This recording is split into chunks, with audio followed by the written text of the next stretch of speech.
soul of that crew fit the soul of that show perfectly, and kind of. I felt like we were all newbies in a way. Totally. And if we didn't turn it into something, it wasn't going to become something. That's you right. know, and everybody collectively made it something special. You know, we all cared about each other so much that when things happened to each other on the show, we really felt bad for the real person. You know, we were so tight. I don't think it's impossible to go in and meet somebody and, you know, for a month and get that far. Like, it's just unless you know them beforehand.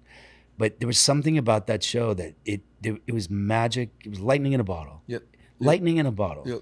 You know, and at that time, you know, I was dealing with that lawsuit. You know, I was dealing with I that, remember like, that. crazy, and you really were like there for me on that, man, because you kind of like introduced me to like the whole kind of like Comic-Con thing and like what that was. And it's interesting, man, because, you know, I wanted to talk to you about that because it's such a, you know, that has become such a like kind of part of my life, and I really felt that like when it was announced that I was going to play Punisher, I got all this love from like the comic book community, and I know that is because like for years I was out there and I was like going around the country really being with these folks, and like I've had like profoundly amazing experience, like profound connection to the people out there, and it's like this day and age that like doesn't exist. Everything is separated through a computer monitor. Everything is like, you know, what do you feel like they've meant to you?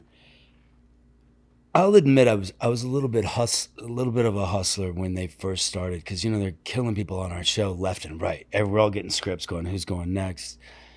And I saw those things as a way to get some love from out there and solidify and that's how it started. Wow, man. Kind of selfishly. Wow. And then it changed. And then I actually met people. I saw so many people that were like, oh, I'm going through chemo. I'm watching your show. Your character fights for who he believes in. He's abused. You know, there was so much of that. I watched this with my father before he died. Like, this is what all we the watched. time. Yeah. And then I started doing stuff with Make-A-Wish. And then I started, you know, they would say, hey, you know,